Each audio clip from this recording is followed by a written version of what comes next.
Overtime!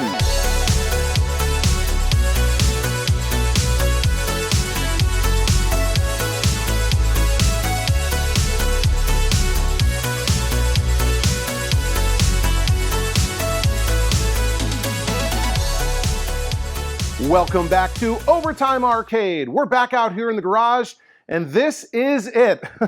Fingers crossed, knock on wood. Hopefully, if everything goes well, this will be the fourth and final part in our Atari Primal Rage restoration project. And I hope I didn't just jinx myself by saying that, but I am going to try to get everything wrapped up in this episode. And I know, given the current state, it looks like we've got a long way to go, but we're actually really just at the finish line. We're in the red zone.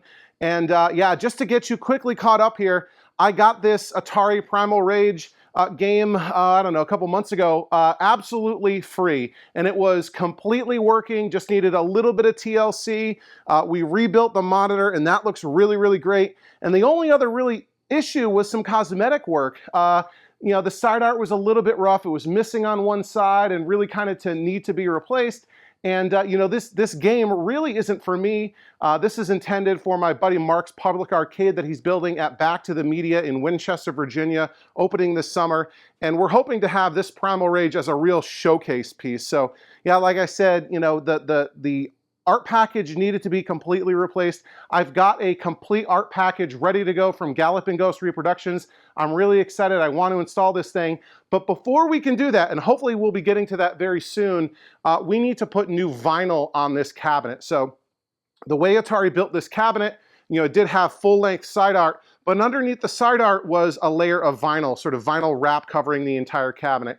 And it was really kind of beat up and nicked up in a couple of places. So talking with Mark and him really wanted to get this thing looking, basically back to factory mint, we decided to strip it all the way down to the bare wood. We did that in the previous episode. And the first thing we need to do is apply this new vinyl wrap. Between this and the last episode, I did a little bit of Bondo work on the front kick plate and the sort of bottom step piece. I also sprayed some black matte spray paint kind of along the edge there, just, because when I was sanding it, a little bit of that paint came off, so I kind of touched that up a little bit, so you'll see a bunch of overspray there. I sanded down the cabinet really, really well. I've been talking a lot to, my buddy Jeff Kinder from the What Would Jeff Kinder Do channel on YouTube, who is really an expert. He's done this like probably dozens and dozens of times, and he actually had a really nice long video focusing on exactly how to install this kind of vinyl wrap on a cabinet and get great results. So I'm kind of confident, sort of following Jeff's lead, that I'll be able to get similar results on my end. I've been talking with him a bunch, comparing notes. This is the vinyl wrap that he recommended I get. This is 3M 2080 series. This is flat black matte wrap. It's similar to what people will put on cars, right? Very thin but strong and high quality. It's got an adhesive backing and this sort of paper on the back, so it'll go on kind of not dissimilar from putting side art on cabinets, except we're going to be covering the whole thing. And yeah, I also got a toolkit that Jeff recommended that comes with some good stuff. I needed kind of a new squeegee, and it had this sort of wrap cutting tool. This is something similar that you might see from like cutting wrapping paper. Kind of goes through, there's like a razor blade wedged in there, and it makes nice, straight, clean cuts. So we'll be using that. And this 3M wrap that I got, it is not cheap, and they needed quite a bit of it because this is a relatively large cabinet. So the roll that I got is 5 feet by 12 feet long, so 5 feet wide and 12 feet long, and that'll really just be enough to do this cabinet. So the cabinet is almost 6 feet tall at its longest point, so it's about 71 inches tall. So like I said, this wrap is not cheap, and if I had to go up to the 15-foot length, that was another huge cost, and I'd have lots of wasted stuff.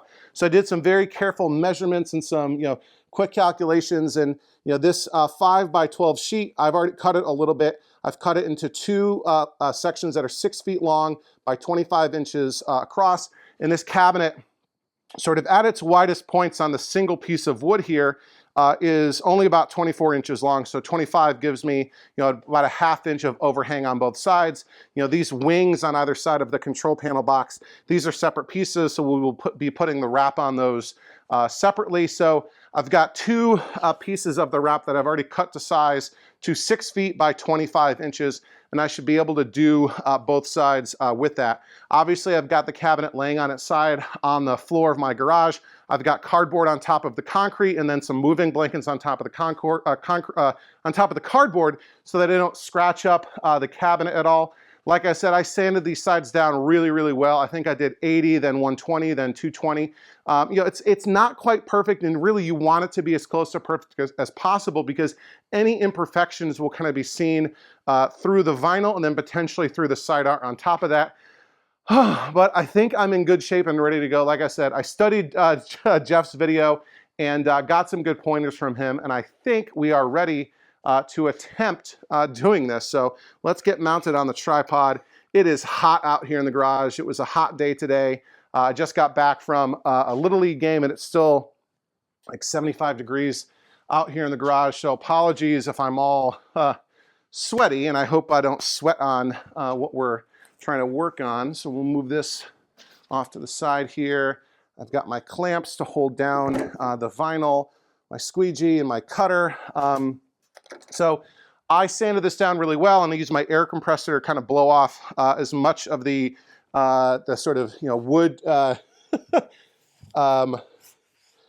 shavings and dust and whatever. And I'm just taking a microfiber cloth and just sort of wiping it down one last time, just making sure that we've got nothing left on this cabinet. You know, we don't want any dust or bugs or debris or anything under the vinyl, you know, because it'll poke through, it'll show through. This vinyl is thin, and so any imperfection under the vinyl is going to stick out like a sore thumb. So we want to minimize that as much as possible. You know, usually I don't go for perfection in my restorations, but because this is going to be on location at Mark's Arcade, again, back to the media in Winchester, Virginia, opening this summer, and this, you know, Primal Rage is a special game for Mark. I want to make it look, I want to make this thing look as nice as possible. So I think we're good there. So let me grab one of these sheets of vinyl wrap and kind of lay it out. Okay. Got my fingerprints on it already, but that's fine. Okay. And I did not completely screw up. We've got the entire thing covered fairly well. Let's just come around and make sure we've got good coverage and a little bit of overhang everywhere, and that it's relatively even. Now, in fact, I forgot I want to take off the back door just to give me somewhere to clamp onto. So move that out of the way. So I think we're in relatively good shape. Got a decent amount of overhang down there. Just making sure we're sort of even all the way around.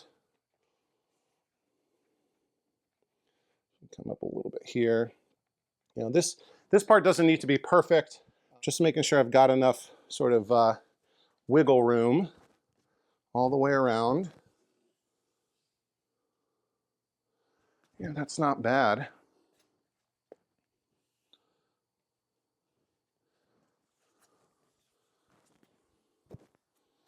Yeah, I think we're pretty good. All right, so let me grab my clamps and find a couple of good spots to hold this in place. Okay, that's one, and here's another kind of in the same area. Okay, just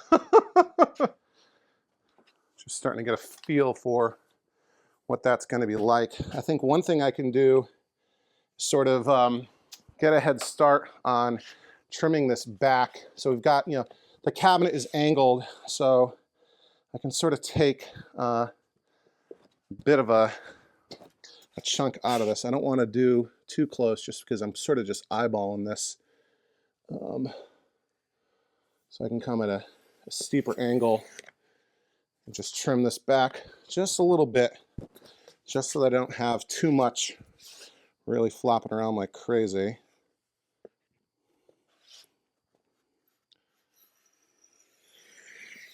But you see how that wrap cutter just slices right through, makes it real easy. All right, I think that's good. So, and I know Ty's probably gonna tease me about this. I always get nervous with cosmetic stuff like this, just because, you know, I don't know. It's one of those things where, you know, for electronic stuff, you know, it's usually like, you know if it's working or not, right? And, you know, if it's not working, you can fix it, you can redo it. A lot of times with cosmetic stuff, you know, you never know when you're quite done. You kind of just give up at a certain point. And, you know, I don't know. Perfection is in the eye of the beholder, and often you only have really one shot at getting it right. So let's roll this back a little bit, and we'll wipe the cabinet down with the microfiber one last time. All right. Oh, yeah, it's not like this is side art where we can use the wet method and we have a chance to kind of redo it. Although I think this, this vinyl is somewhat forgiving, where you can lift it and reapply it if you really screw up, but you don't want to do that if you can avoid it. Look at this stuff. It is pretty, pretty, pretty. It's very thin though, so how do I do this without ruining it? Okay, come on. It's so thin. Okay. Right about there is probably good. And now we can come across with our cutter and cut the backing paper off.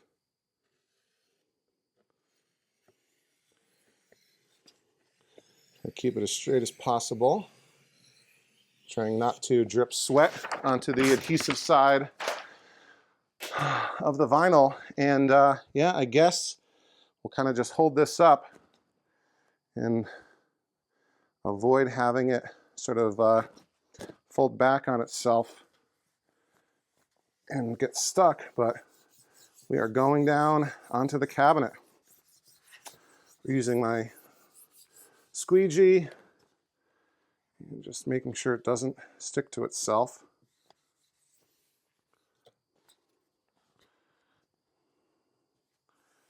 This stuff is going on real nice. Nice and smooth. Okay. Here we get bubbles, but they come right out.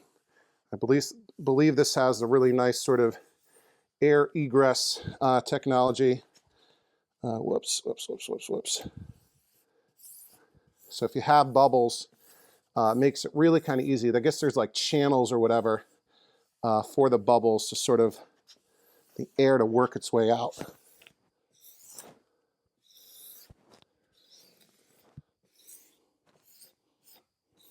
Just want to be a little bit careful at the edge that I don't like score it.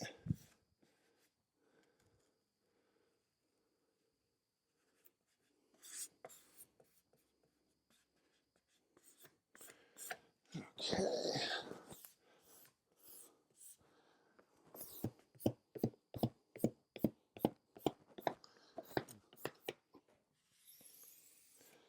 All right, that is looking pretty darn good. Okay, I'm feeling good about this. That went on pretty good. Whoops, don't want to do that. All right. All right, so now we can come in here and take these clamps off. We're not going to need these, I don't think, anymore. And another thing I learned from Jeff is, you know, you don't have to do the whole rest of it all at once.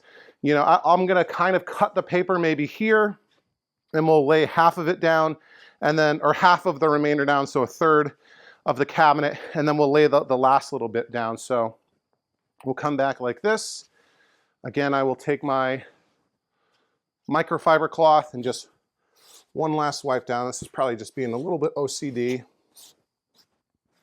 Just making sure there's nothing there. And we will Whoa, kind of delicately pull this paper back, making sure we're not lifting the vinyl that's been applied already off of the cabinet. All right, that's about half of what's left. Almost. Okay. I'll come through with the cutter. Just needs a little bit of tension to make it work. There we go.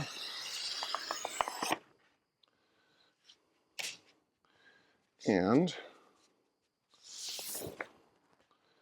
we'll come back, and I think I'm going to be, the camera angle is not ideal right now. But again, I'm doing the same as before, kind of slowly working my way down with the squeegee, making sure there's no air bubbles, no creases. And yeah, this is going good. And yeah, I see tiny little imperfections. I don't think it's the end of the world though. We'll be okay. Well, it's too late.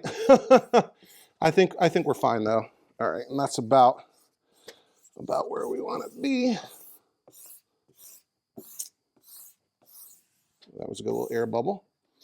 All right, now I think we can take a breather and pull the rest of this paper off.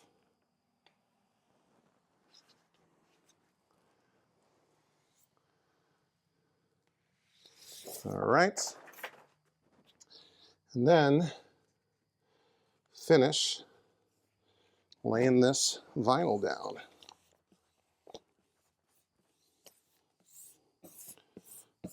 I don't want it to stick to itself. So, yeah, this stuff is nice and easy to work with.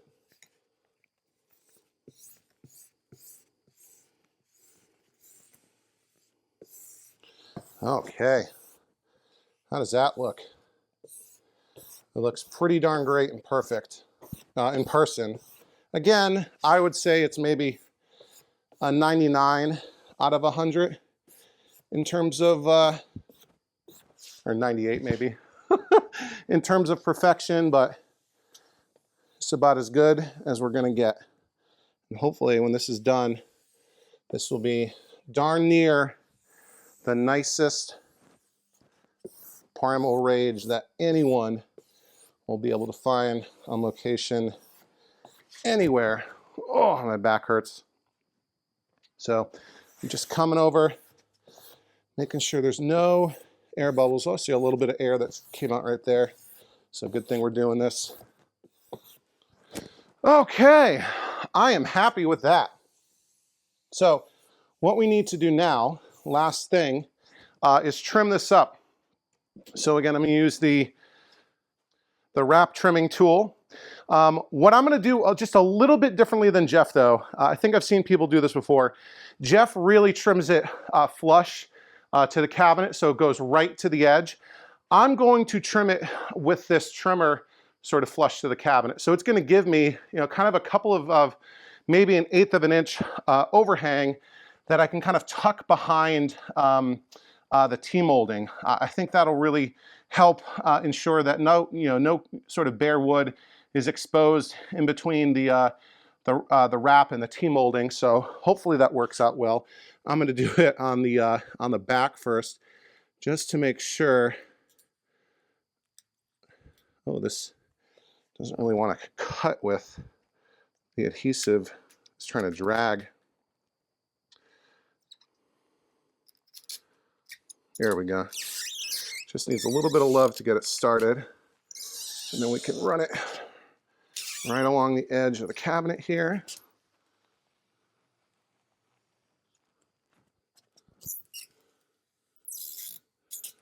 Okay. And then I'll come back with the squeegee and just kind of roll it over.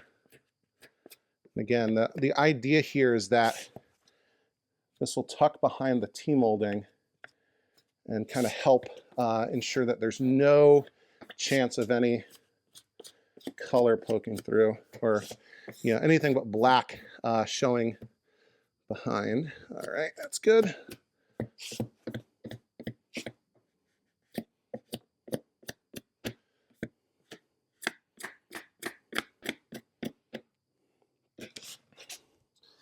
And let's go up here.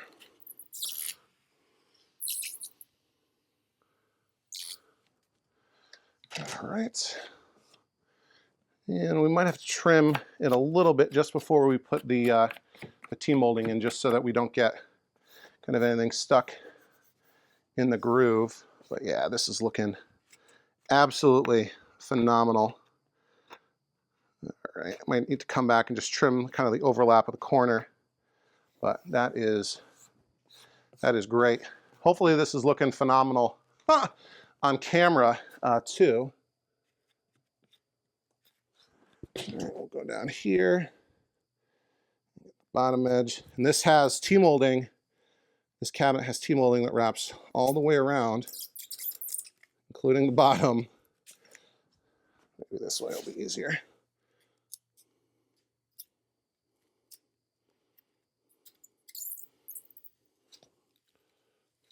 Okay, there we go. I like this. I like this. This is looking good. And I forget who I've seen do this wrap over the edge sort of thing before. I don't know if it was John or somebody else. So this is maybe the only deviation from Jeff's technique that I'm sort of using. But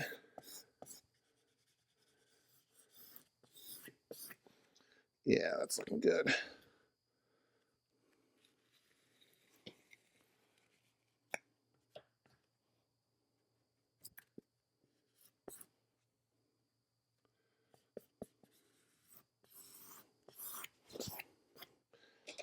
All right, and then up in the front here.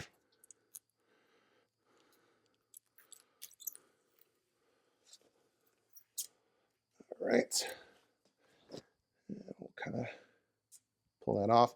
I think I will need to use a sharp or a X-Acto knife, hobby knife, to kind of work through the part here where it's there's the T-molding that wraps in between the ear of the control panel box and the main side panel of the cabinet. So let me grab that X-Acto knife. Okay, let's see. We'll cut like this. That's good there. We can do a little bit more actually. Try not to cut my fingers. All right, that's good there. Can lay that down, and then kind of want to, stay to that side. Cut through and take it out like this. Okay, so that'll wrap down there.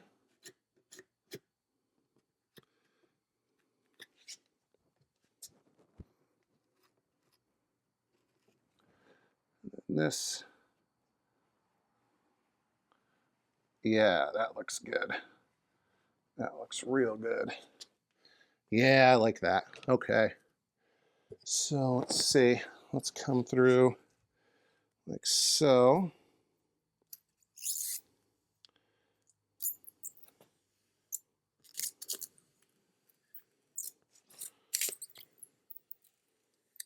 All right. And just smooth out these new bubbles that we just introduced.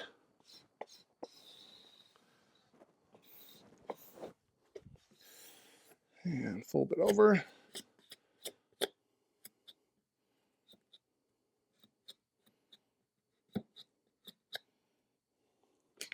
I think I got a cut to make this bend, or maybe I don't. The wrap is pretty stretchy, and because it's got to be for cars You know, again, this stuff is really, really designed for automobile wrapping. So having that stretch allows it to be kind of forgiving on the contours of a car. But I think that looks pretty darn good, if I do say so myself. Let's see how we can work the curve up here. Yeah, you get just enough stretch and flex in the material. Wow. Okay, like I said, I give myself a 98 out of 100 with this. So, how does that look on camera? Hopefully that looks good, and I almost just stabbed myself with the blade. Yeah, all the sort of dots you're seeing here, just a little bit of moisture that'll come sort of right out, you know, grease from my fingers or sweat or whatever.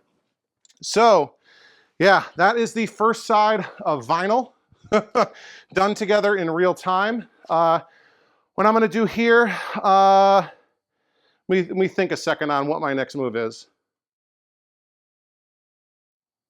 All right, I tidied things up just a bit, and I've decided that while I've got the cabinet on its side, I might as well put the T-molding on. So this is 3/4 inch smooth black T-molding. I think it's 36 feet long that I got from Arcade Shop. I'm hoping this is enough to do the cabinet. If it's not, I do have a little bit more, but I might end up having to order more, but we'll see about that.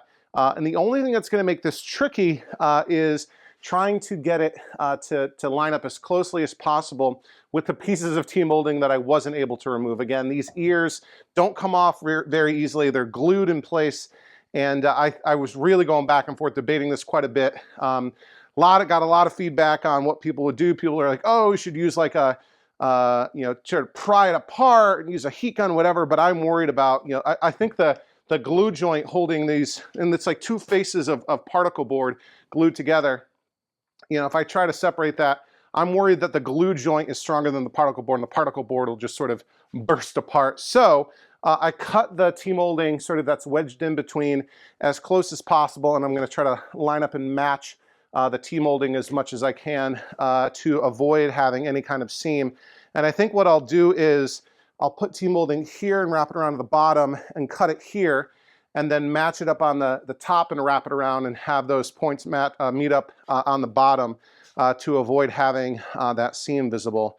So let's go ahead and do that. We'll cut the tape off of the T-molding. And let's see, we only need a little bit here to get started to do this initial sort of piece.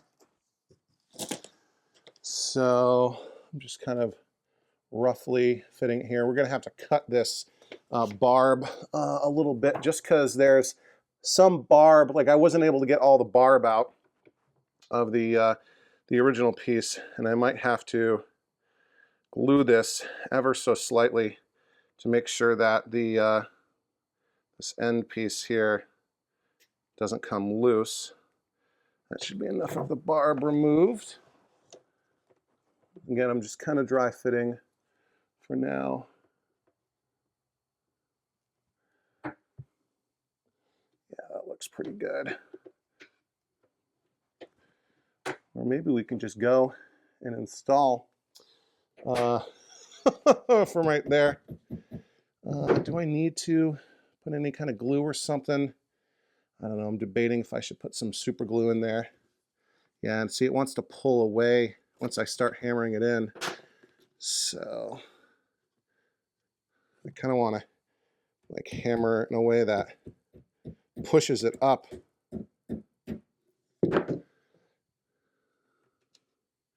It's not bad.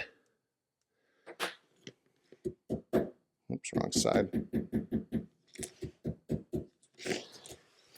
I find T-molding very satisfying to install. Yeah, and actually that wants to pull away just a little bit. So how do I wedge it in there? Maybe I need to cut a little bit more of this T-molding off, or the barb off. All right, that looks good. All I was kind of doing there was making sure that as I'm tapping, it's not dragging it down. I think that's pretty good. All right.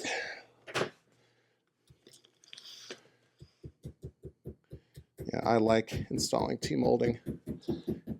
Makes the cabinet start to feel like it's coming together. And we'll cut the barb on the corner here to make this turn.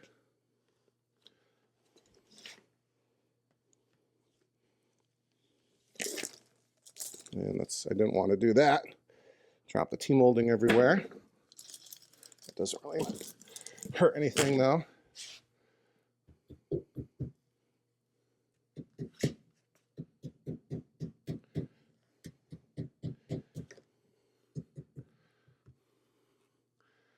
Okay, let's see how we're doing on that seam. I think we're doing pretty darn good. I'm happy with how that came out.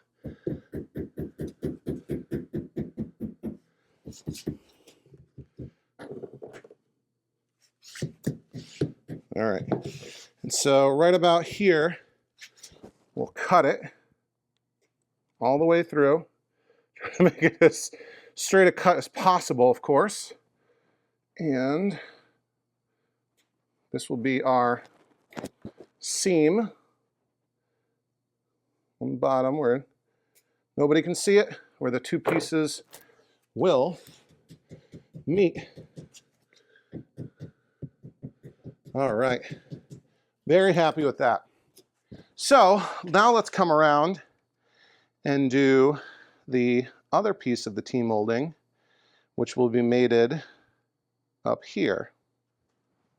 All right, we'll come around and find our end of the T-molding. All right, let me clean this up a little bit, making it as flat as possible. All right, that's about as straight as I think I'm going to get it. So again, we're going to try to work it in as flush as possible, sort of pushing towards the seam as we go. But I think this should go pretty well. All right.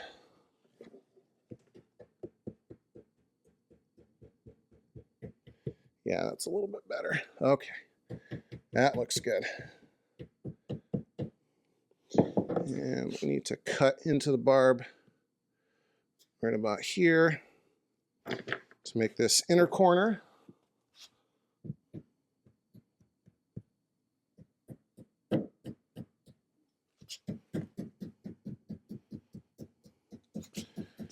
All right. This sort of curve is gentle enough where we don't need to cut the barb at all. That's still looking good right there. Okay.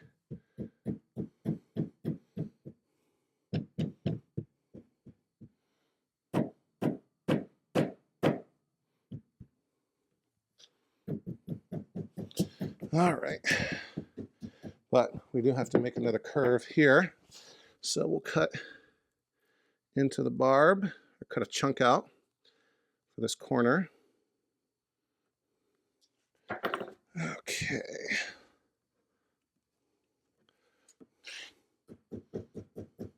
So this mallet has like two sides. One is harder than the other. And the red is actually the softer side and the green is harder.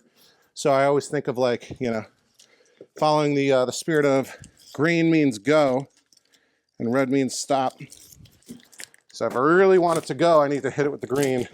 But if I'm okay with it giving me some resistance, then the red is fine.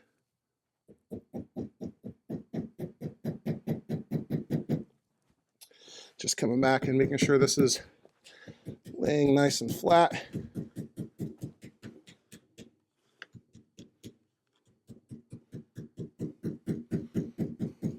This is looking awesome. Awesome, awesome, awesome. right. Hopefully we're still in frame. Yeah, we're still in frame. Look at that. Another corner to make here.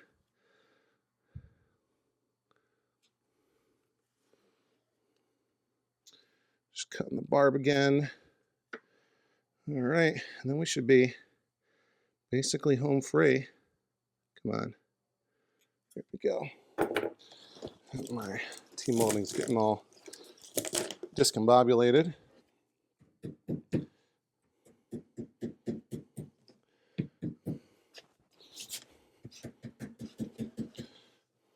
Now it's definitely all twisted.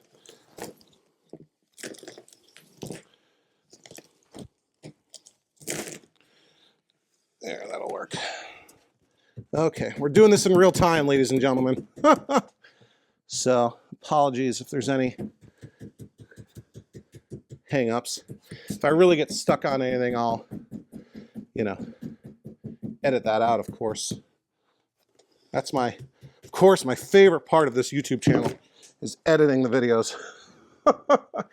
I don't think if you've not made videos before, you probably don't appreciate how much time goes into the editing, right? So for every hour of video, it's probably twice as long at least to do editing. And I really don't do substantive editing, but I do watch through, oh, my back. I watch through everything and kind of make sure, I'm not coughing or clearing my throat as much as possible on camera. And now we need to turn.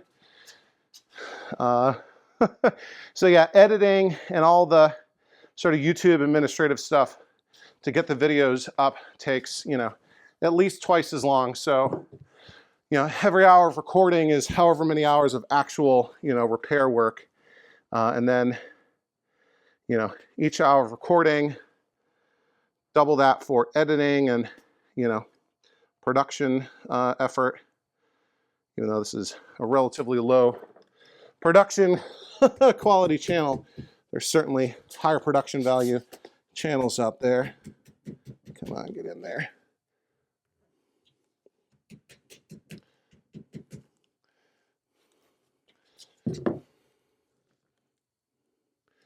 And we'll cut right here just to marry it up. All right, like that. And then the barb.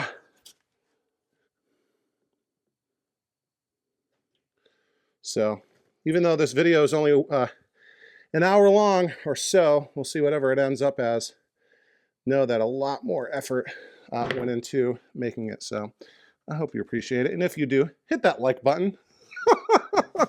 You're probably tired of hearing me say that like a broken record. That really does help me out. YouTube, the algorithm, every channel lives and dies by it. So if you can do me a solid of just taking, that's not sticking really well, an extra second out of your life, hit that like button. Make sure you're subscribed. Leave a comment. Oh man, I guess we're gonna put some duct tape on the T-molding barb here just to make sure it sticks. See, because it's trying to pull out. So the only the only duct tape that I could find real quick is this olive drab green stuff. And it's like not at all how I want it to be. Let me see if I can rip it. All right, I got this length of duct tape that I'm kind of gonna fold over the barb, and it's gonna hopefully make it just a little bit thicker so it'll grab into into the channel just a little bit better. Just need a little bit more width in there. So cut this.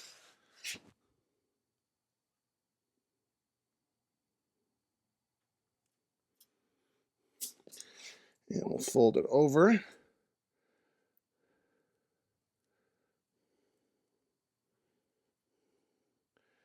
now hopefully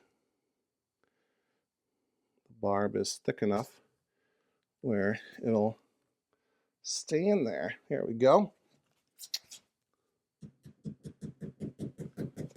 Yeah, barely a gap on the bottom. I like that. All right, so we've got the vinyl wrap down on one side. We've got the T-molding installed. I'm happy with these seams. And yeah, so what I'm gonna do here, I'm gonna flip the cabinet onto the other side. I'll put the other side of vinyl down. I'll put the other T-molding down, and then we'll be ready to install the vinyl on the kick plate, which will get a little bit tricky, so we'll do that together. But so far, things are going pretty well.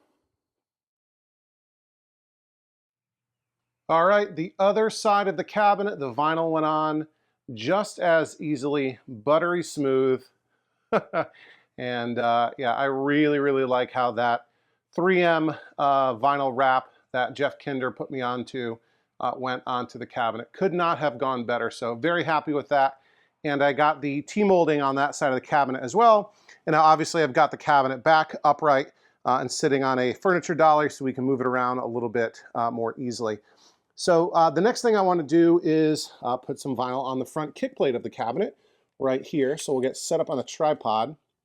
Now this is going to be a little bit trickier because for a couple of reasons, right? So we've got these cutouts for the coin door and the subwoofer or the woofer, and we've got these sort of sides here. So I can't just go edge to edge. I'm kind of boxed in on all four sides actually. So just a little lip on either side. And then obviously the control panel overhang, and then this sort of step sort of platform on the bottom. So what I've done already is I've got a piece of the wrap cut to size, and it's perfectly cut side to side for the exact width that I need, right? So it fits right in there like a glove, nice and tight. And it's a little bit longer on top and bottom. And I'm trying to figure out what the best way to kind of hold it in there while I'm applying it will be. And I'm gonna have a little bit of overhang on the top and a little bit of overhang on the bottom, and I'll trim that once it's on the cabinet, I think. So normally what I would want to do is lay this cabinet flat on its back, which would be the easiest angle to, you know, put the, put the vinyl on. But the bump out on the back of the cabinet is designed, this is an over-engineered, poorly designed cabinet in my opinion. The back of the cabinet has a bump out to protect the neck of the monitor because the monitor is too big to fit in this cabinet. You can't get the back door on, so there's the bump out.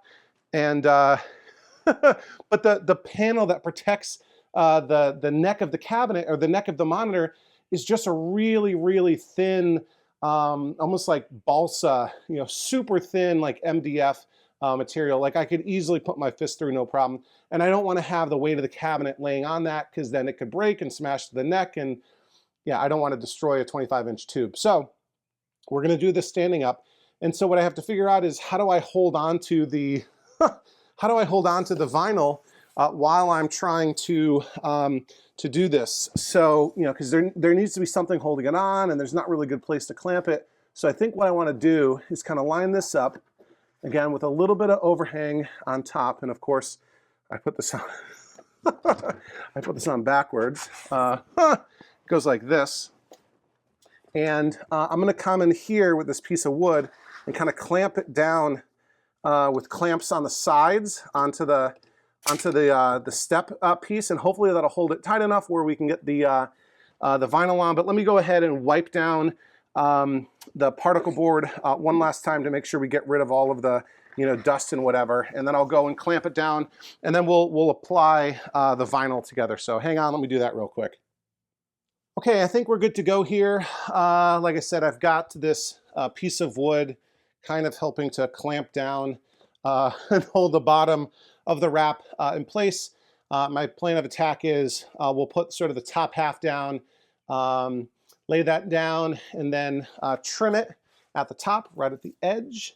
And then we'll lay the bottom half down, trim it down, and hopefully everything goes well. So grab my tools here, and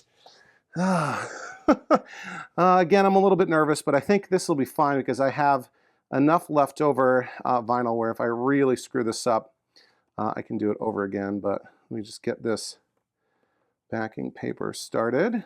Okay. And I'll pull it off. It is a very warm day here in Virginia again. Supposed to have another Little League game tonight, but I think they're also expecting rain, so, or thunderstorm, so that might disrupt those plans. Let's try to do this. Oh man, I feel like I'm doing it backwards. Come on. There we go. That is not even a little bit. Ah! Let's try to come back this way then.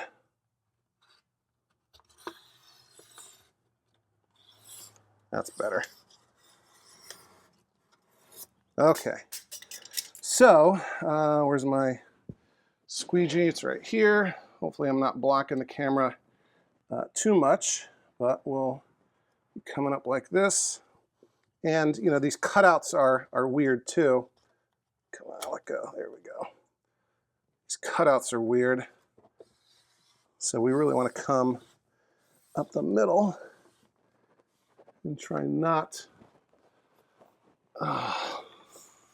creasing or damaging or ruining anything. Let's see if I can come up the side here.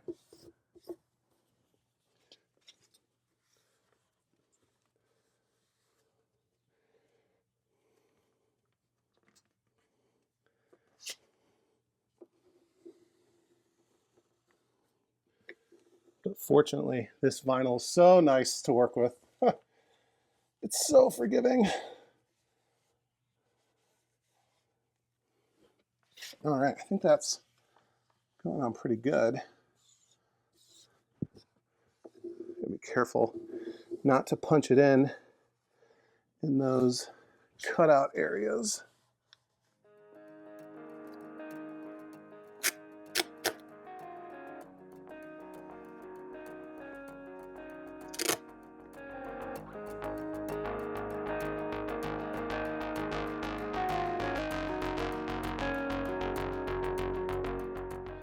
All right, I think that's looking good. Just got a flashlight here. Oh, there's a couple wrinkles. But I think if I work at them, yeah, stuff is nice and forgiving. I can get them out.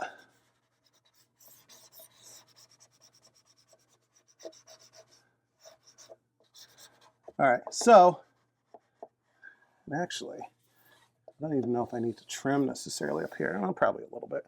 All right, we'll continue working on that a little bit, but I can go and get the rest of this off.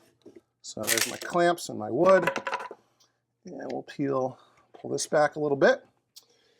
And let's see, my trimmer's right there. I don't even need the trimmer anymore, actually, because we're going to go all the way down in one piece. So let's pull this backing paper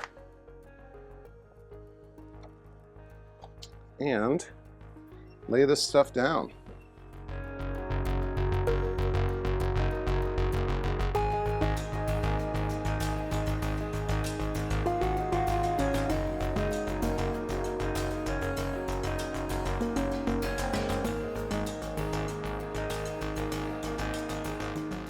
All right, that was quite a bit trickier, and there's a couple of spots where if you really look closely, you can see some, I don't know, wrinkles or whatever, but hopefully the side art will help cover that up a little bit. Definitely a lot more difficult than the sides, so I'm just going to come in here and sort of trim off the excess along the top. All right. You probably can't hear it, but my son brought a recorder home from music class at school today, and it is driving me absolutely nuts hearing him play that, but hopefully you can't hear that. So we got that. Let me trim up the bottom. Let's see. Just trim the kick plate portion. There we go. Okay.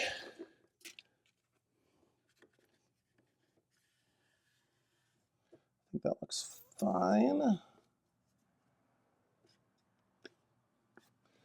All right, and now let's trim out, grab my headlamp just so I have hands-free light. All right, we can just come in like this, come up, and we can trim sort of just inside the edge. This doesn't have to be perfect because the coin door will cover up whatever we have, but gotta trim it.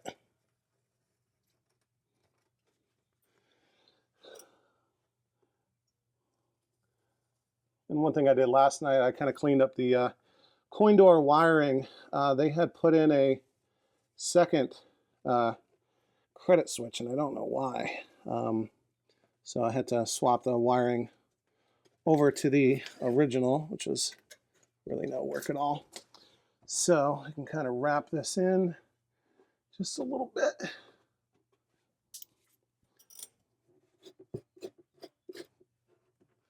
There we go.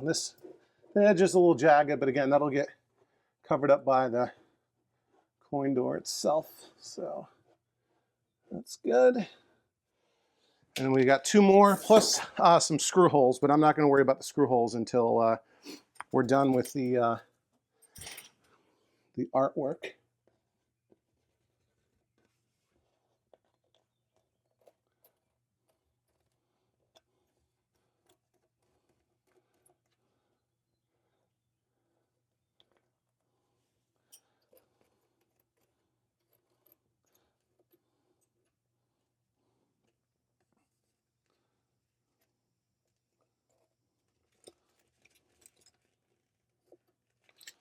All right, and this area right here is where I've got the worst sort of wrinkling. But fortunately, I don't have to worry about that because remember the speaker grill will cover that whole area. So don't have to worry too much about that. Okay. So, all right, that looks pretty good. So, yeah, all the hard part of the vinyl is done. So now what I can do is go ahead and put the vinyl that goes right here and then on the 2 ears of the cabinet on either end of the control panel box. But before I do that, I've got a really nice reproduction art package from Galloping Ghost Reproductions, and I want to get that stuff open and laid out flat so that we can get ready to install it on the cabinet. So why don't we do a little unboxing of that right now? All right, this box contains the complete art package for Primal Rage that I ordered from Galloping Ghost Reproductions. You can see Galloping Ghost Reproductions right there. This is my first time buying reproduction art from Galloping Ghost. I know they only got into that business not too long ago, so I'm excited about this. Looked like they had the best quality stuff for Primal Rage available. I also need to buy their kit for my depth charge, so I'm excited to kind of try out and see what it's like for Primal Rage, and hopefully if everything goes well, I'm sure it is, I'll order from Galloping Ghost Reproductions for the depth charge. So let's go ahead and carefully cut into this thing. You always want to be careful opening up artwork or really anything that's potentially delicate with a box cutter. And this is sort of strange. It's got like fragile written on it with both English and I'm assuming that's Mandarin Chinese. I don't know. So I'm assuming they print this in Illinois. Maybe they outsource it, who knows? But I'm sure it's good stuff. So kind of delicately slicing open from the top. And we've got a marquee, side art, kick plate art, control panel, overlay, everything we need. So box cutter side, we'll kind of dig in here. I guess they packed it a little bit. I guess this is backing paper from artwork. So we'll toss that over there. See what we get. All right. bunch of random stuff. And we'll start with, why don't we start from the bottom? That'll be the easiest thing to do. So here is our new plexiglass marquee for Primal Rage. Look at that. That looks really, really nice. Much nicer than the one that's currently on the cabinet.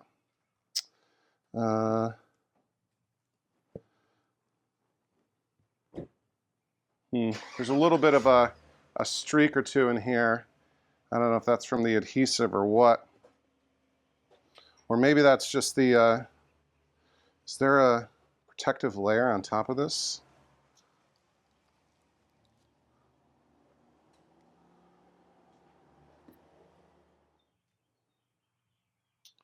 So this is like a translite mounted on plexi. It's not the most even job being mounted. I don't know if you can see there's overhang right there where it's under mounted, right? So there's the plexi sticking out. It's kind of uneven there. And then on this side, see it's mounted past it. So I don't know how I feel about that. Like this, I don't think it's a protective layer on top because nothing wants to come off. And it looks like it's in there. I think that's showing up on camera. So we'll put that aside. Okay, down here, these are the sort of side art mini pieces. These go on the ears on either side of the coin door or the control panel box. So that looks good. It's got pre-mask on it, which is great. And then over here, let's see, I think that's just to hold it together. It's all rolled up. We got a bunch of stuff in here.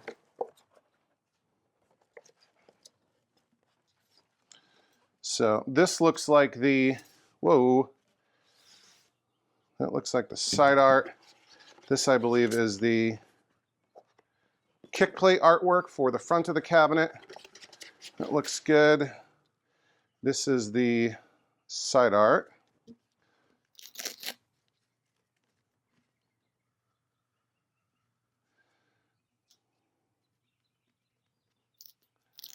Get this unrolled a little bit. Not sure what exactly this is. And well, I guess it's rolled to the inside. And there you go. There's the E and G in Rage. We'll get this all unrolled and opened up. Yeah, I'm kind of worried about that marquee. Here is our control panel overlay. That looks pretty good. And here is our new cardboard bezel. Definitely have to get this flattened out because this needs to stay nice and flat inside the cabinet. So let me go lay this stuff out, get it, get some maybe books on it and stuff, get it all flat, and man, we'll have to see what this looks like backlit. But first glance, not sure what I think about the QA on this Primal Rage marquee.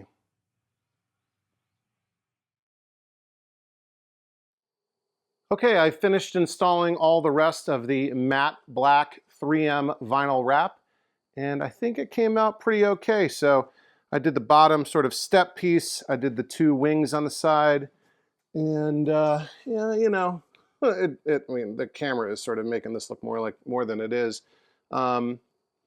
You know, those seams are okay with the T-molding. I still think it was probably the best and safest bet to do.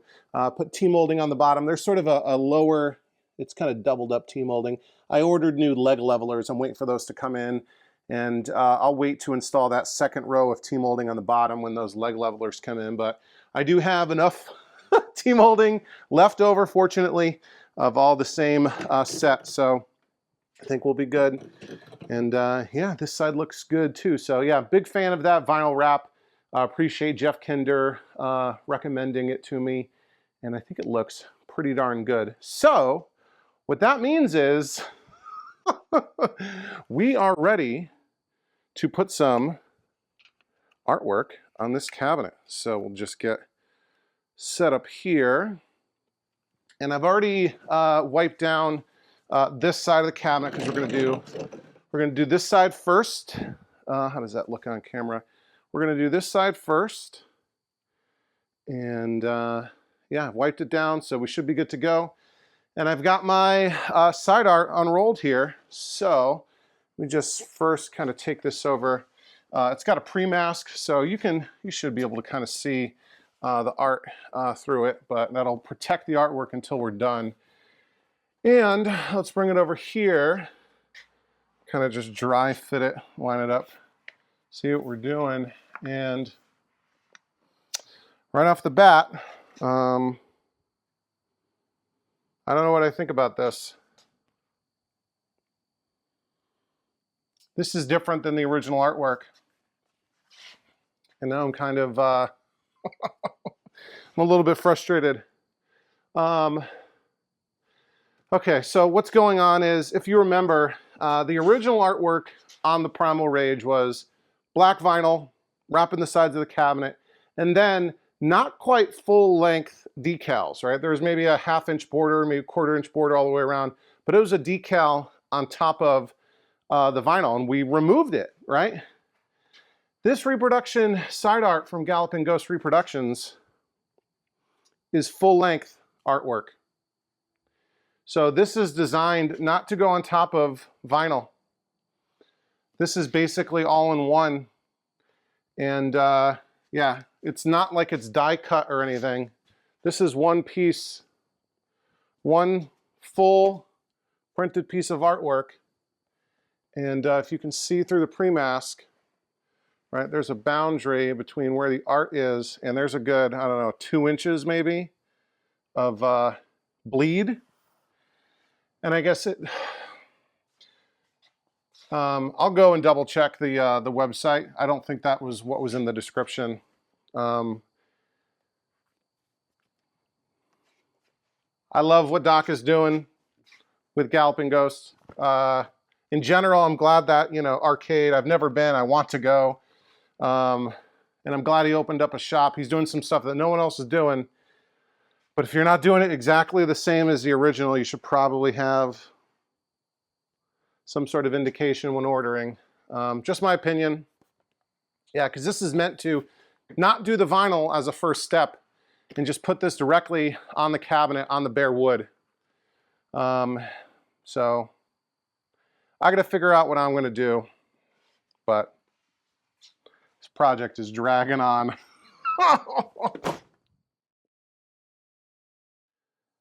Okay, here's the game plan I came up with. I went back and I looked at the Galloping Ghost Reproductions website, and unless I'm missing something, I don't see anything that indicates that, you know, the artwork print here is a little bit different than the original, but we're going to make do with it. I didn't want to do this, but I've got the cabinet laid down on its side. That's the best way, and we're basically going to be kind of recreating the vinyl application that we did before, except we're doing the artwork on top of the vinyl. I spent about half an hour really meticulously trying to get this perfectly aligned and centered where it needs to go, you know, with a flashlight underneath. And I actually traced the corners with a pencil on top of the pre-mask just to make it easier for me to see. And it was really, really difficult, but I think I've got it positioned right. So we're going to come in here, and I'm going to use the dry method for this. So no Wrap Attack. I did kind of use Wrap Attack to clean it a little bit, but yeah. So and then, you know, once we get it down, I'm going to trim it very carefully around the perimeter and try to maybe tuck it into the T-molding, but I am not particularly thrilled about this. So we try getting it started here. Coming off the backing paper. Okay. All right, here we go. Moving the backing paper.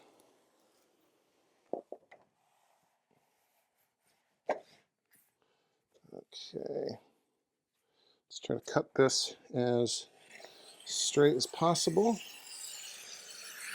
Whoops. There we go. And very carefully, with our squeegee, lay this side art down.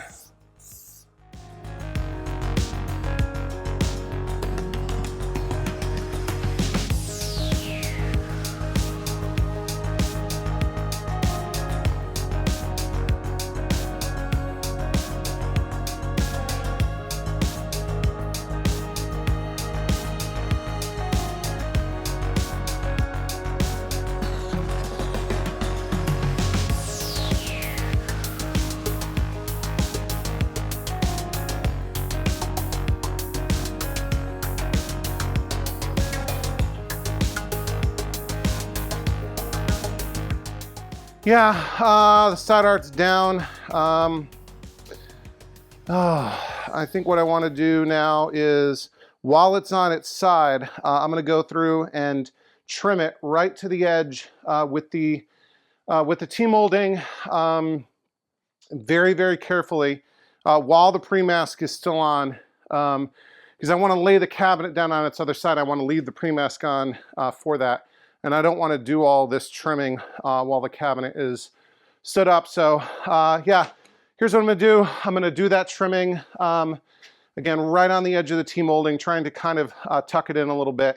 And then I'll flip the cabinet onto the other side. And I'll do the other side of the T-molding. But I'm not exactly sure what this is going to look like at the end, but I'm doing the best I can.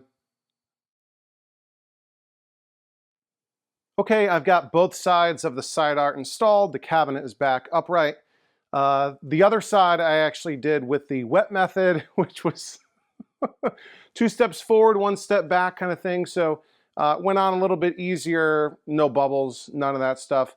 But when I went to trim along the outside with the X-Acto knife, it was dragging a lot more, versus when I did it on this side, you know, it cut a lot better.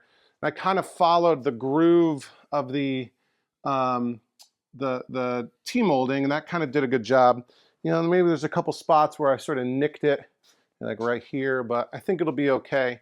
There's a couple of bubbles here that I'm worried are not in the pre-mask, but are in the side art. So there's one there too. So we'll have to go over this really closely with a X-Acto blade, put a tiny puncture in there, and then we can flatten out that bubble. But I want to see some side art, so let's take this pre-mask off.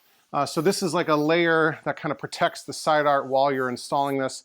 And I don't think I'm going to need to lay this thing down anymore, except to maybe put the leg levelers on, but I might be able to lean it when I do that. So let's go ahead and pull this off. So I got it just barely started. And you want to be careful to pull down like this. If you pull away, you can start to pull the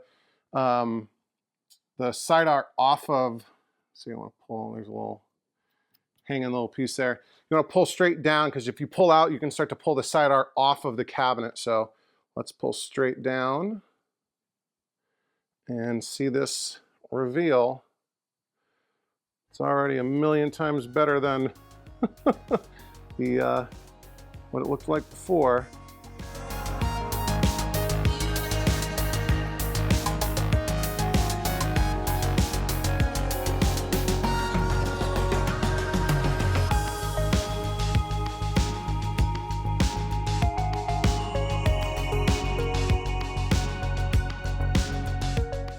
All right, how does that look? That looks pretty cool, if you ask me. Wow, that is nice. It's coming a little bit closer here. So look at that. Nice and bright. That looks pretty cool. Pretty darn cool. So there's a couple spots where I want to go and just kind of, you know, make sure it's really kind of tucked underneath here. Here's one area where I made a little bit of a mistake. But we'll go in and make sure it's kind of tucked in all the way. There's a little bubble right here I need to work out. So yeah, a couple spots where it needs a little TLC. Right in here too. It needs to be kind of tucked in. You see what I mean by that? So I'll go ahead and work around all the sides of the cabinet. But there's a couple bubbles here. It's hard to see now that the, the pre-mask is off. Yeah, there's one right here, if you can see it. So let me go grab my X-Acto knife and we'll take care of this thing real quick. Like I said, on this side there are a couple spots, especially in the transition between the second third and the third third, where I did get a couple of bubbles in the side art. Here's a particularly large one right here, but we'll knock it out together. I've got my X-Acto knife or hobby knife, and I've got my squeegee, and we're really zoomed in so you can see what we do. But essentially, you just take your X-Acto blade and just barely puncture that bubble, and then with our X-Acto, or with our squeegee, we can get all that air back out. You might end up with a little bit of a wrinkle in the end, but this artwork in particular, the design is sort of forgiving to that, so it'll kind of look like it was just part of the design, unless you really get close. But we can work most of that out. And there's just the faintest little scratch that's left from where we did the insertion. So I'll knock out a couple more of those. That's really not bad. It looks even worse on camera than in person. So I'll knock out a couple of these, and then we'll flip around and I'll remove the pre-mask from the other side of the cabinet. And here's the other side of the cabinet. Again, I use the wet method on this side. Yeah, I don't think I really got any bubbles with that thanks to the wet method, but the cutting along the edge just got a bunch more jagged, and that kind of screwed up, you know, really kind of bad back there. But I mean, you know, you're never going to see that. It's the back of the cabinet. So, but yeah, I might have to come around a bit more and do some touching up of the cut here. But again, we're peeling straight down. And here comes the pre-mask from this side.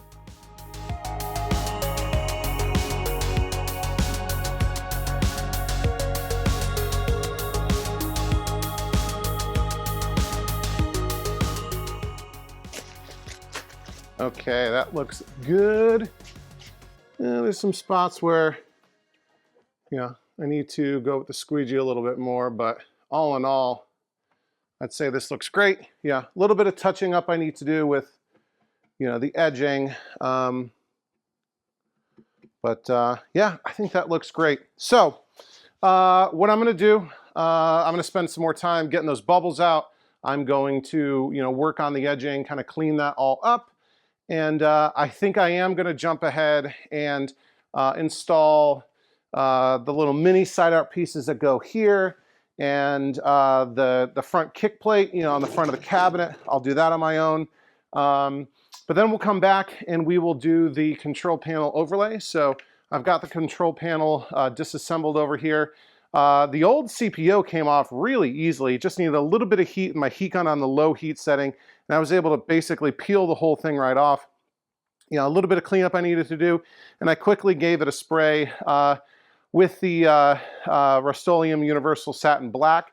You know, maybe I should have done it in white to get the colors to pop, but it was black originally, so I think we'll be okay there. And then here's all my carriage bolts that I've painted black too, to make them nice and shiny. So yeah, I think that's what I'll do. I'll install the rest, you know, do the remaining cleanup I need to do with the side art. I'll install the rest of the art decals, the kick plate, and the two side earpieces.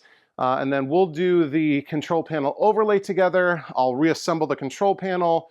We'll put that back on the cabinet.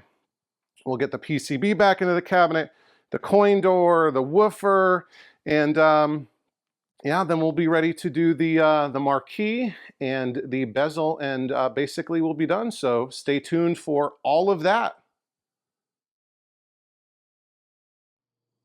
Okay, I applied the remaining artwork pieces to the cabinet itself. The two little mini sort of side art decals that go on both of the wings or ears on either end of the control panel box, and the front kick plate, of course, that goes on the lower front of the cabinet. and I think we're in relatively good shape. I left the pre-mask on just so we can peel it off together, do that reveal. I think that's a fun thing to do. And I did throw the PCB tray back into the cabinet because this thing is not going to be on its side anymore. I'm not doing any sanding or spraying or anything that might affect it. So the safest place for the PCB, I always think, is in the cabinet. So we can turn our attention to the control panel overlay. And this is the CPO that I got, of course, from Galloping Ghost Reproductions. I got the complete art package for this project from Galloping Ghost Reproductions. Again, my first time ordering from them. And let me just get this lined up. So yeah, here's the CPO. There is the control panel ready to go, cleaned it off. Should be in good shape. And I've got the CPO sort of lined up pretty good where I think we're going to want it. The primary reference points, or I guess in the artwork biz, they would call it the registration marks that I use to align the CPO, are these sort of colored outlines for the buttons that also act as the start buttons on the cabinet. So for player 1, it's yellow. For player 2, it's red. And I use my flashlight. I don't know if you're really going to be able to see it from the angle you're at, to sort of align the button right in the middle, or as close to the middle as possible on both of these colored circles. It's not quite perfect. It's sort of like I think the CPO print is ever so slightly wider than it should be.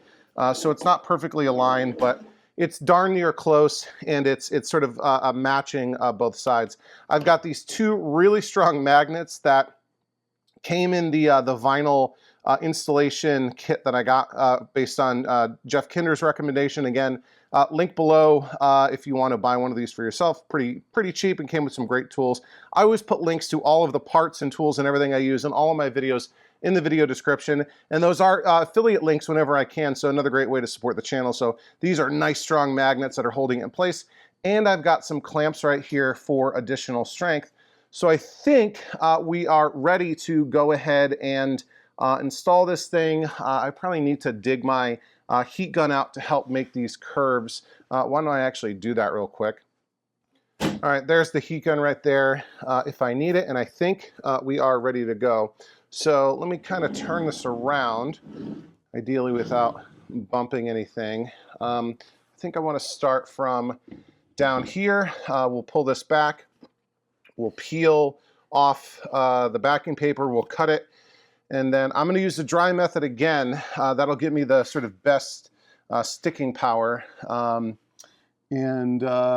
without having to wait for the Wrap Attack to dry. So we're going to kind of do that. I'm trying to think, where do I want to cut? Do I want to do the curve immediately or do the curve after? I think I want to do the curve immediately.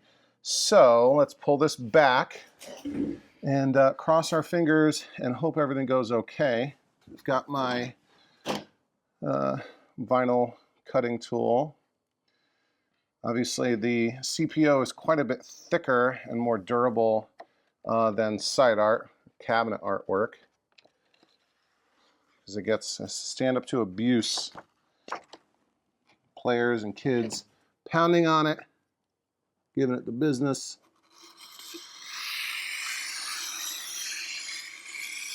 There we go. Not perfectly straight, but actually, let me cut some more on this side to make it straighter. There we go.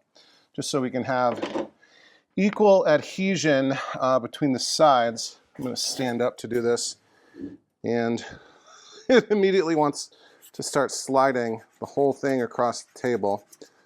So we're just getting the first little bit down here. Let me put my knee on it just because I don't want this thing to slide as I'm putting force on it. And of course, it's still not enough. These awkward angles that I put myself into. For the love of the craft. All right, now we need to make this curve.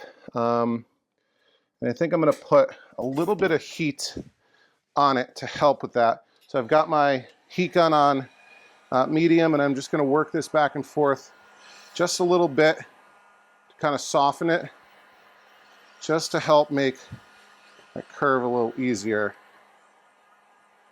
Because naturally, because this is such strong stuff, it's going to be thick and it's going to be strong. So, putting my knee down again, let's make this bend.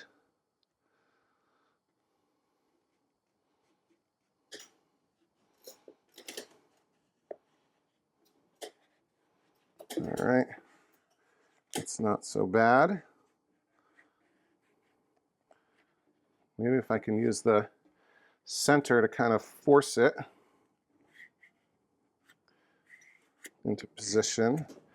Yeah, that's going on pretty good. No perceivable gap yet.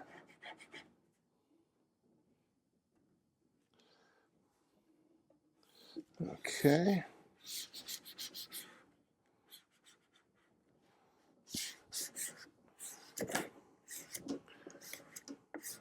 We've got another little bend at the bottom, which is sort of nasty because there's not a ton of surface area for the CPO to grab onto after after that bend. So we're going to need some heat there again.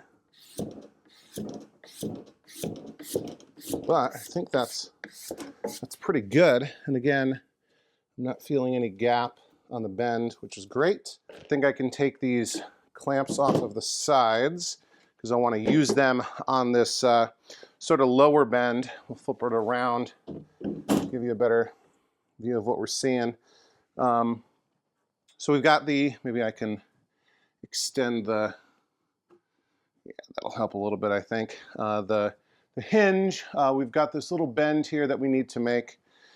I don't really want to lay it. Can I do it like this? Yeah, okay, but then you can't see. So let's come around like this. Maybe you'll have a chance to kind of see what's going on because we need to make this bend. But again, I'm going to apply some heat with my heat gun. It's on low, and we need to soften up this CPO. Not enough to melt it, just to make it a little bit more pliable so that we can come across this bend and lay down flat. All right, I think that's good. And come like this.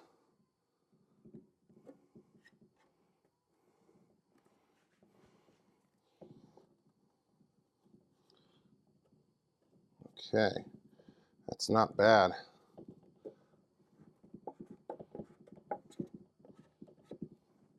We'll put this clamp right on, hold it there.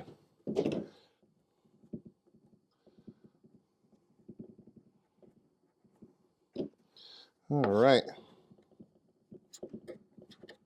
So far, so good, I think.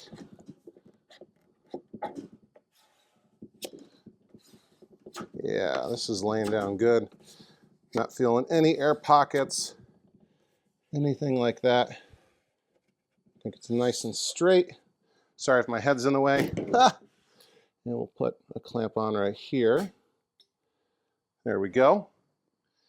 And now we can flip it around and finish installing the front part. Okay. All right. So far, so good. But we don't want to jinx it. And of course, the gimbal motor quits on my camera setup because of the awkward angle that I was at, but I think you got the gist of what I was doing. I did spend a couple more minutes and lay down the top part of the CPO. I think I did a pretty good job. You know, no air bubbles here. There's maybe a tiny gap on the inner bend here. I did use my heat gun and did my best, but there might be an ever so slight gap, but I think we're okay. So what's left to do, there's a tiny bit of an overhang on the top edge and the sides. So we'll be trimming that back, and I need to cut out these buttonholes, so I'll show you that. Basically what we do is we use a flashlight like right there, and you should be able to see, I guess that LED looks like it's flashing on camera, and it is not. So there's our buttonhole right there, highlighted. Maybe I can make this so it doesn't flash. Hold on. Okay, I think adjusting the shutter speed makes it so that the LED flashlight doesn't look like it's blinking anymore. So you can sort of see I've got the flashlight set, so I've got the buttonhole silhouetted. I've got a brand new, fresh X-Acto blade on my hobby knife, and I can just come in like this. Oof, now the bugs are in my face. And trim out this hole. Kind of what I like to do is do a rough cut just to give myself some breathing room. And then I can make my precision cut. So, come on. There we go. And we'll work our way in. And we'll have a little bit of an overhang from the button top piece. But we still want to make this as clean of a cut as possible. All right, so we got that one. We'll slide over and we'll do player 2, sort of, I don't know what this button is. It's quick something. Quick punch maybe? I don't know. It also acts as a start button, so let's cut this one out too.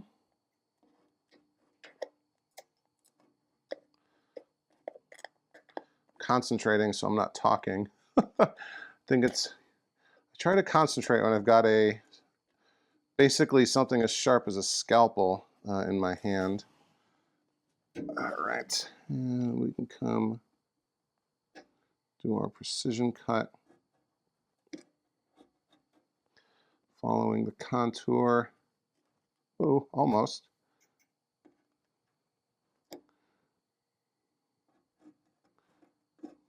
There we go. Trying not to saw because that usually leaves a jagged edge. You want it to glide.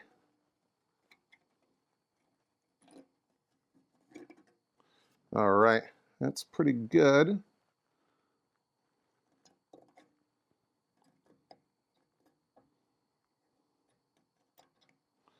Okay, I'm gonna call that done. So I'm gonna go and cut the, I keep seeing this over here. There we go. I'm gonna cut the rest of these buttonholes out, and I'll trim the CPO on the edges, and then we'll be ready to reassemble the control panel with the buttons and joysticks and everything.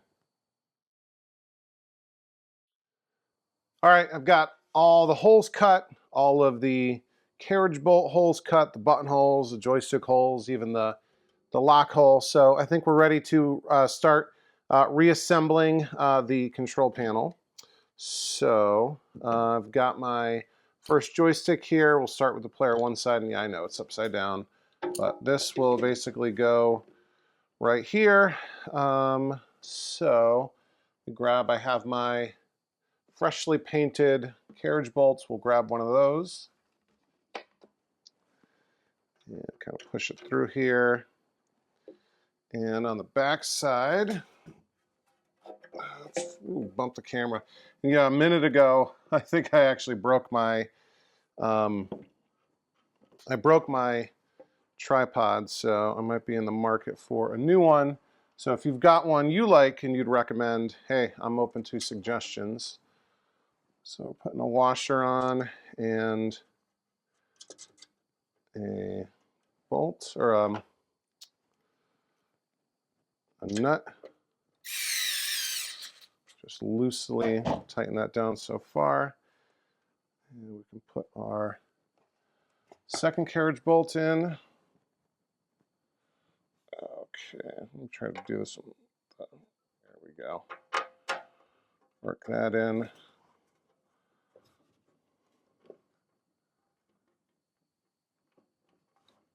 Okay, that's properly seated now. And we'll drop our washer and our nut. These are like those nylon style nuts. And of course, I drop my nut driver while holding this awkwardly. All right, that's nice and tight. And we'll just make sure this corner is nice and tight. All right, so that's looking pretty good. And we'll put a button in here. And let's see, over here, player 1 gets red buttons, player 2 gets yellow buttons over here, and a good way to sort of remember is, hey, the red gets surrounded by the yellow. Otherwise, it would be yellow surrounded by yellow, which wouldn't necessarily help. And I'm going to try to hold, there's a little bit of wiggle room, and I'm going to try to hold the button all the way to the right here. That will kind of make this highlighting as centered as possible. And I'll just remember it's going towards the joystick. Let me get the plastic pal nut sort of started here. Here we go. Give me a little bit of trouble to start, but slide it over. And I'm going to stand up just so I can see on the other side and make sure we're nice and centered. And right about there is good. And I've struggled in the past with tightening down these pal nuts. And I'll show you this real quick. So I got this in the mail from Shane, who goes by DJ Three Stripes.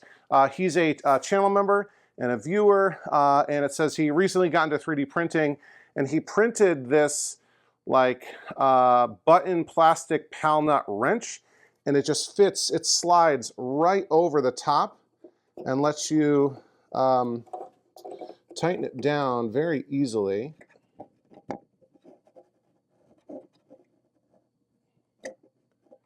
Making sure it's centered, so that's pretty good. So he's made this 3D print file available.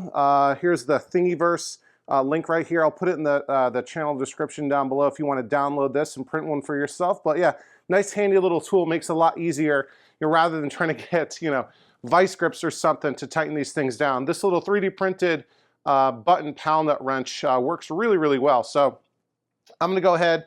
I'll screw in the other carriage bolts for this joystick. I'll put the other buttons in, and then I'll come back and we will wire this control panel back up together. All right, jumping ahead, everything in the control panel is wired back up except for one last button and one direction on the Player 2 joystick. And given this era, this Primal Rage was made in 1994, all of the switches are micro switches, of course. We'll do the button first, so it's very, very easy. There are these holes on the sides of the micro switch, and these corresponding sort of pegs on the button itself, and it just kind of slides into position like that and bends in, and there we go. Bob's your uncle, as they say across the pond. And then for the micro switch, and this is actually for the down direction on the Player 2 joystick, even though it's really the top of the control panel. Obviously, the joystick acts as a lever. You pull down on the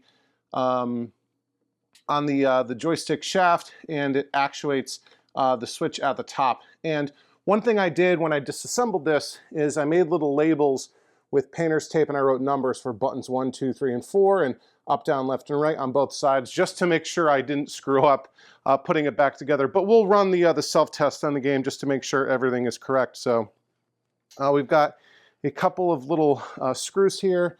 These go into the same holes that the pegs grabbed on the button, and these just kind of line up with holes in the mounting plate.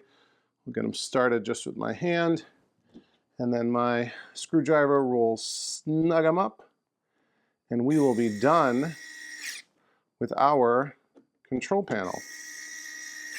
So this is ready to be installed, but before we do that, I think it'll be a little bit easier if we come back over here on the cabinet and install the coin door and the woofer and the speaker grill for that and all that sort of stuff. So let me get the tripod set up, and we'll do that before we actually reattach the control panel onto the cabinet.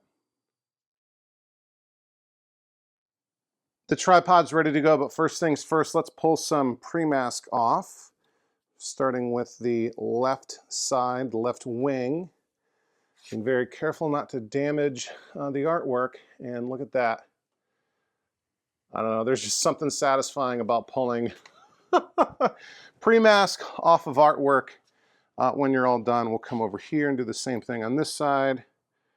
There we go. Look at that. That's nice.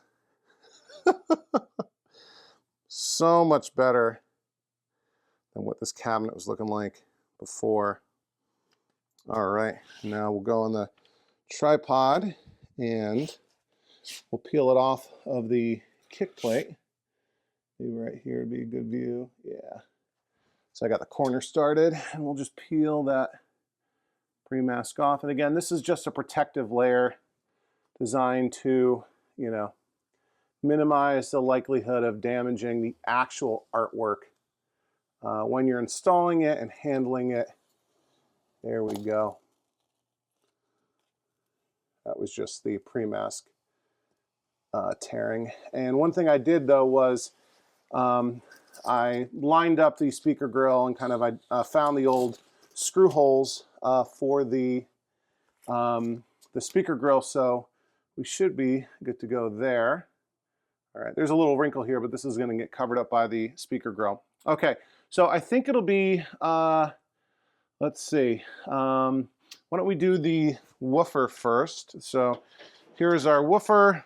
I don't know, I'm not an audiophile. I don't know what the difference is between a woofer and a subwoofer, and is it just another speaker that just has, I don't know, deeper tones going to it? So basically I need to fish this Molex connector on the end of the wire into the cabinet, and there's a opening if I can reach, not get things caught up on the cabinet. Oh, where is it? All right, that Molex connector is through. All right, I'm going to attach it on the inside of the cabinet before I screw that speaker on, just because if it falls out through, I don't want to have to remove it before in order to fix it. Okay, that's reattached on the inside of the cabinet as well. And let me line up these, there's 4 screws that hold this speaker in. So we'll get the first one going.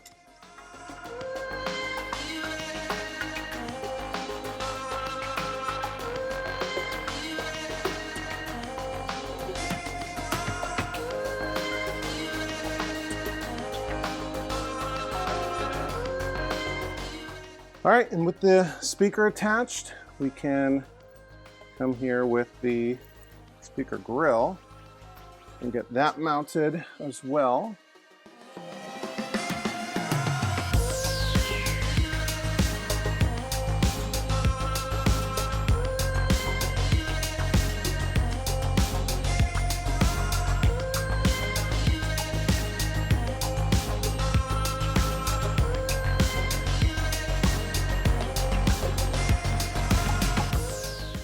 Okay, and with the subwoofer put back together, we are ready to reinstall our coin door.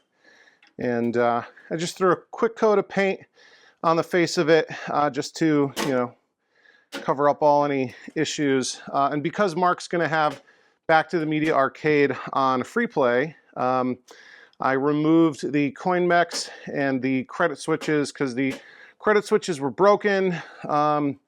And the coin mechs were all jammed up, so those won't be there to cause any problems. I do have one sort of lamp mount broken, so this should work. But I bought a replacement lamp mount, so we'll be able to light the coin reject buttons, even though he's not going to be on coin play. So I just need to reconnect, let's see, 2 Molex connectors. One for the coin counter and one for the main part of the coin door. So, and basically I'm going to do this in reverse to how I did it before.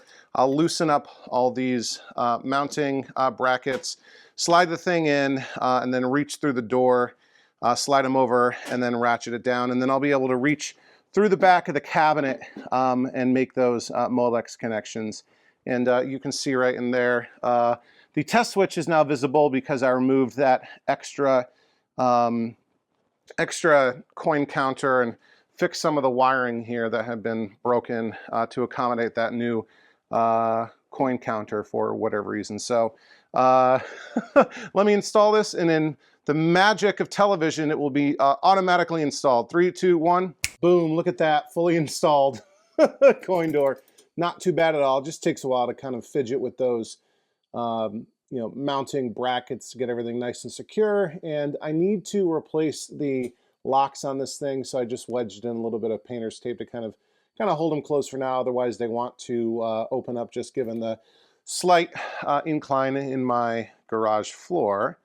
So now we can install that control panel again, or reinstall it rather. I've got my carriage bolts there ready to go, so let's just bring this over from the table without dropping the darn thing. And okay, I'm going to sort of hold it in my lap here, and we come through like this. This goes up on top here, and then this comes from underneath.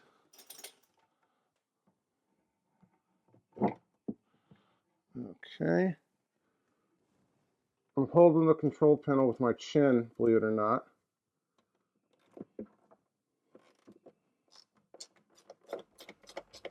All right, that'll hold it temporarily while I can adjust the others.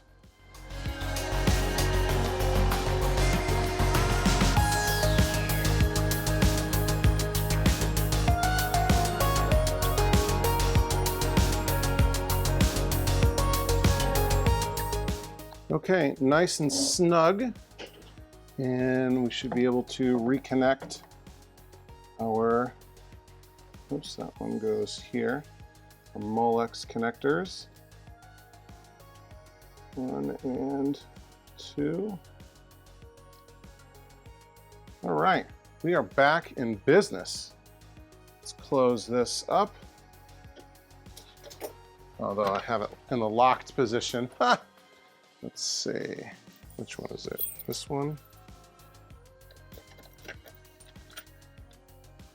There we go. That's what it'll look like when it's locked. But we're not quite ready to do that, are we? We have a little bit more artwork to install. So let's see here. We need to install the last couple of pieces, believe it or not. We're almost there. The bezel and the marquee up at the top. So let's open this thing up so that we can do that bezel. Lay that down here. So first, there's actually a cardboard piece. I guess it's really just paperboard. That goes in like this, I believe. Kind of tucks in and just blacks out around the monitor. There we go. That looks pretty good. And we have a reproduction bezel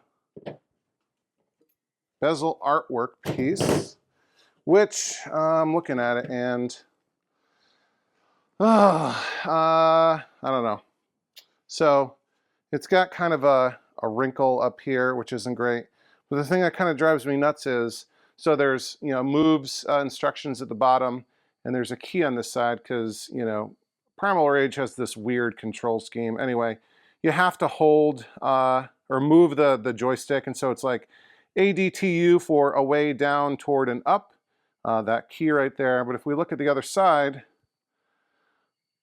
we're missing the up piece. And that's got to be just a printer error, right? So that's a little bit disappointing. Let's see. Slides right in here, I think.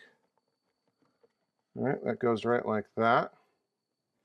And trust me, I still have the old I didn't throw it away yet. The old bezel. And so hold it right next to it. And even though it's not in the best shape, it clearly has a way down toward and up. And they just didn't print it. They just didn't print it. So, well, it is what it is. I think overall, you know, I'm still kind of happy with the quality here. Could be a little bit better. Could definitely be a lot worse. I have much worse artwork on some of my games, believe me, but you know, it'll do. So here we go, the glass bezel going right on top. Okay, and it doesn't look too bad. And we're getting so close. Close this up here, and let me install those screws right there too to really hold that control panel in place. All right, I think we're down to the absolute last piece, which is the marquee. And yeah, that old marquee looks real tired. So let's get it so we don't have a lot of glare here. All right, and I think this has just a regular screwdriver bit. Yeah. I think it's missing a couple of screws, so I'll track some down that fit.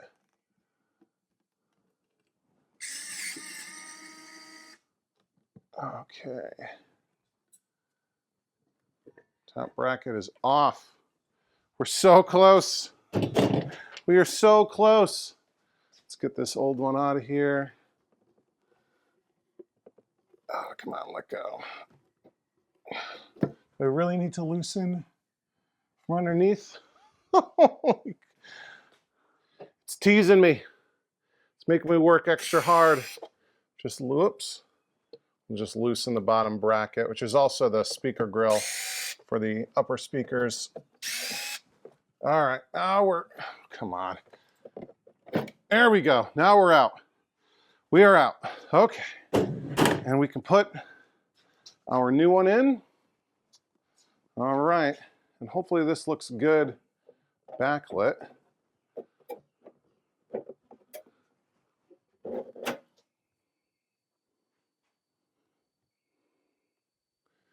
Believe it or not, I think this thing is ever so slightly too wide. So let me try trimming this just a little bit. I'll be right back. Okay, with my plexiglass cutter, I was able to trim off about, I don't know, what's that? 1/16 of an inch, 1/8 of an inch off of the end. And now, check it out. It fits. Ah, here we go.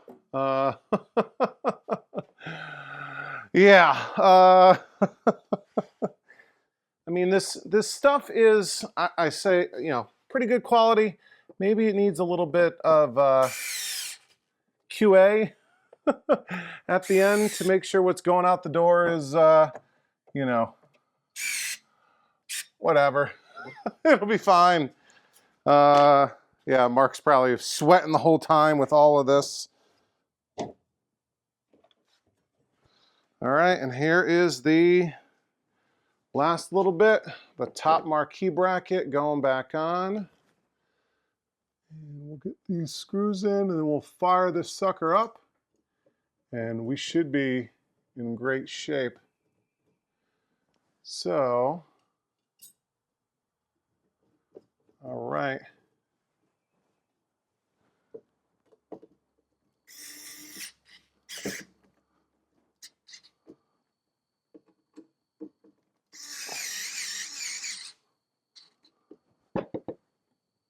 All right, I think that looks good.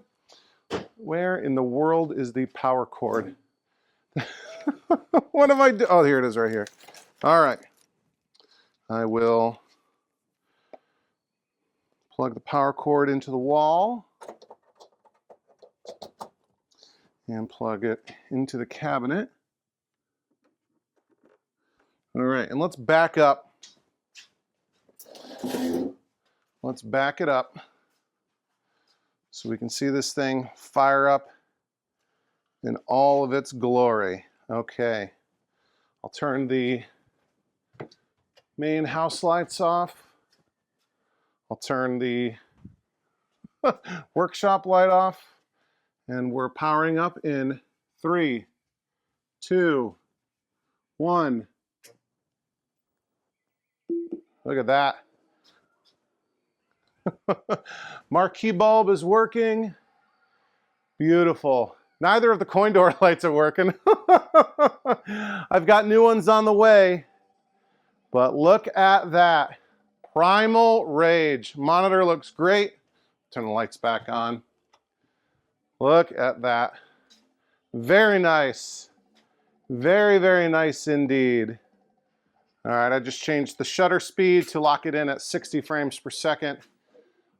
So the monitor won't look weird, but wow. Okay, here it is, the finished product. Yeah, I gotta get those coin door lights replaced, and we've got that last little layer of T-molding at the bottom where it's doubled up. It still needs new locks and leg levelers, but I'm gonna christen this project as complete. And if you watch the whole thing, holy smokes, thank you so much.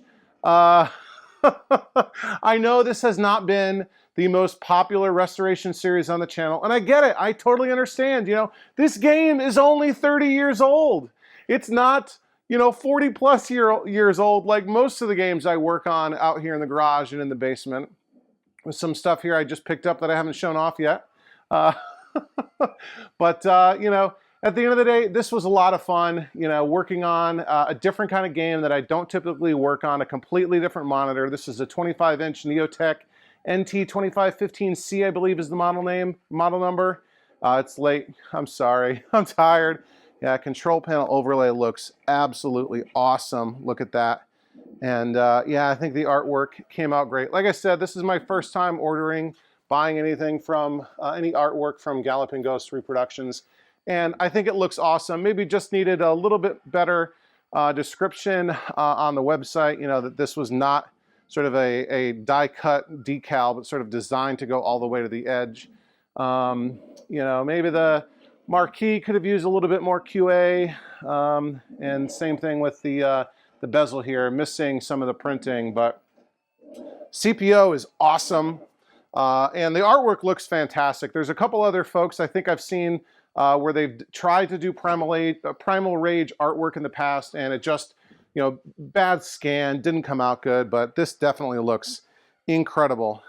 Possibly better than it did when it rolled out of the factory and onto the floor the first time. And I think it was just, I think I read an article somewhere, it was just the 30th anniversary, you know, this month or maybe last month of the release of Primal Rage in the arcades. So awesome. And if you want to play this specific one, you will be able to relatively soon. This is going to Back to the Media Arcade in Winchester, Virginia. My buddy Mark, his wife Danny, they run that shop. They sell used records and console video games and comic books and all kinds of cool stuff. And they're opening up an arcade in the back coming soon this summer, very, very soon. And Primal Rage will be featured there. Mark, I know in particular, is very excited about it. This is a game that's near and dear to him. And I think this little restoration came out awesome. Mostly cosmetic, you know, we rebuilt the monitor, that sort of thing. But yeah, if you stuck with it through this entire series, thank you. These videos have not done particularly well, and you know, that's okay, right? I have fun just making them, but hopefully you guys all enjoy it. You know, this last episode is definitely long. I wouldn't be surprised if we're pushing 2 hours. And it's like 2 o'clock in the morning on Friday. I got to get this thing all edited as early as I can tomorrow so that I can release it early on Saturday for exclusive members-only early access available only to Overtime Arcade channel members.